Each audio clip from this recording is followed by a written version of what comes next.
Sejam muito bem-vindos a mais uma explicação detalhada. Hoje a gente vai direto ao ponto para falar sobre um evento que simplesmente redefiniu os limites do que a gente achava possível. O programa Apollo, pessoal, não é só mais um capítulo nos livros de história. Nós estamos falando do maior e mais audacioso feito de engenharia já realizado pela humanidade. Foi uma jornada insana que literalmente pegou a ficção científica, transformou em realidade tangível e mudou para sempre a forma como nós entendemos o nosso lugar no cosmos. Então, vamos mergulhar nisso.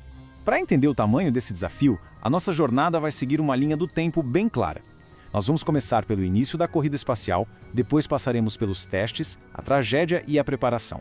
Em seguida, veremos o grande salto da Apollo 11, logo depois, vamos cobrir a tensão das missões avançadas e, para fechar com chave de ouro, o imenso legado do programa.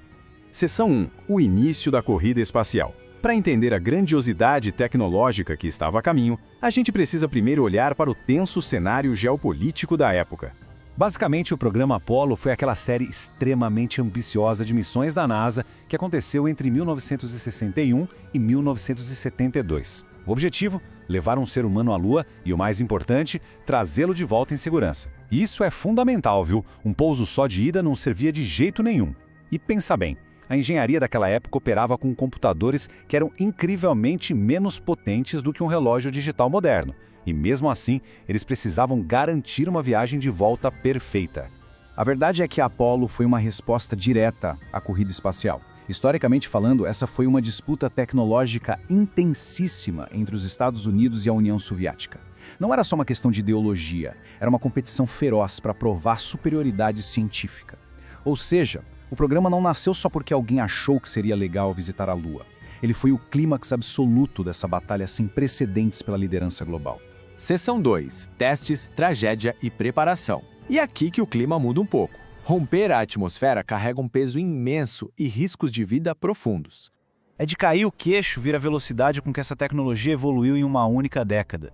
De um projeto no papel em 1961 para uma tragédia terrível com a Apollo 1 em 1967, e aí uma recuperação quase imediata já em 1968 com a Apollo 7 e 8. Esse ritmo foi simplesmente implacável e preparou o terreno todo para o pouso de 69, a crise de 70 até a missão final em 1972. Mas, infelizmente, a gente sabe que esse avanço teve um custo altíssimo. Em 1967, durante um teste em solo, um incêndio na Apollo 1 tirou a vida de 3 astronautas. O programa inteiro quase foi cancelado ali mesmo. Só que o luto gerou uma revisão de segurança gigantesca. Materiais inflamáveis foram banidos, peças inteiras foram refeitas. E foi exatamente essa reengenharia dolorosa que permitiu o sucesso da Apollo 7 no ano seguinte, testando a nave com a segurança que a tripulação precisava. Agora, o que é realmente interessante aqui é o que aconteceu com a Apollo 8, em 1968. Eles foram os primeiros a orbitar a Lua, mas o grande marco não foi só a mecânica do voo. Foi a foto Earthrise, a Terra nascendo no horizonte lunar. Pela primeira vez, a humanidade pôde ver o próprio planeta de longe, uma pequena, frágil e isolada esfera azul. Psicologicamente e historicamente, isso mudou a nossa consciência global para sempre. Vamos avançar e ver como isso se constrói passo a passo, porque o sucesso não aceita atalhos. As missões Apollo 9 e 10 funcionaram como ensaios gerais. Sem pousar, eles testaram o módulo lunar no espaço e chegaram a apenas 15 quilômetros da superfície da Lua. Uma engenharia iterativa absurda, onde tudo tinha que ser testado ao extremo antes de tentar o pouso real. Seção 3. O grande salto. A Apollo 11. Chegamos ao momento de aceleração total, o ápice de bilhões de dólares e do sacrifício de milhares de mentes brilhantes. Julho de 1969, a coroação do programa. A Apollo 11 levou os primeiros humanos à superfície lunar. Mas pensa na tensão. O Neil Armstrong precisou assumir o controle manual da nave de última hora, desviando de crateras imensas com os alarmes do computador apitando sem parar e com apenas alguns segundos de combustível sobrando. Foi puro sangue frio e muito treinamento. E foi lá, naquele cenário completamente alienígena e empoeirado, com o mundo inteiro assistindo ao vivo pela TV, que o Neil Armstrong disse as palavras que marcariam a história. Um pequeno passo para o homem, um gigante salto para a humanidade. A frase que definiu o progresso humano no século XX. Então o ponto crucial é este número, 12. A gente tem a mania de achar que a história acabou na Apollo 11, né? Que a missão estava cumprida e pronto. Mas não, o programa estava só esquentando. Ao longo das missões seguintes, um total de 12 astronautas diferentes caminharam na Lua, expandindo muito o que era possível fazer por lá. Seção 4. Tensão e missões avançadas. A euforia passou, a ciência queria respostas mais profundas, mas o espaço continuava sendo um ambiente letal. E no meio desse vazio, a centenas de milhares de quilômetros de casa, a gente se depara com a grande pergunta: o que acontece quando absolutamente tudo dá errado no espaço profundo? Foi exatamente o que a Apollo 13 respondeu em 1970. Uma explosão no módulo de serviço abortou a missão na hora.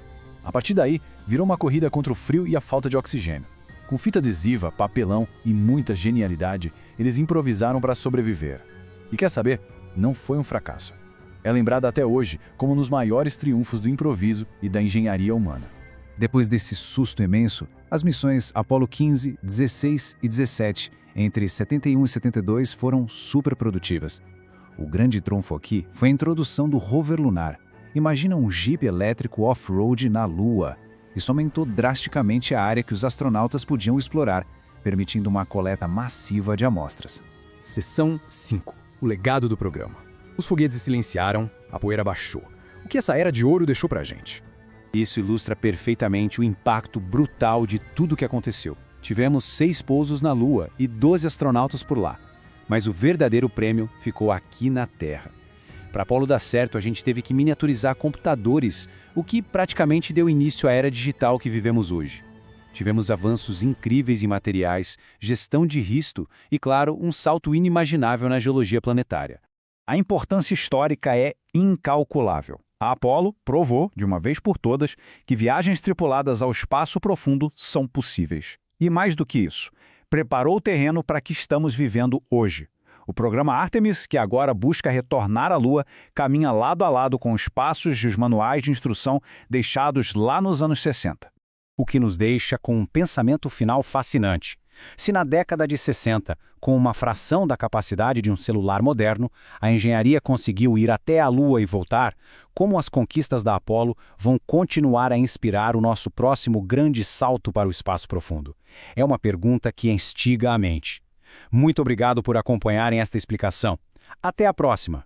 Gostou do resumo? Então se inscreva no canal, deixe seu like e compartilhe com quem gosta de aprender com livros. E não saia ainda, clique no vídeo que está aparecendo na tela e continue aprendendo com a gente.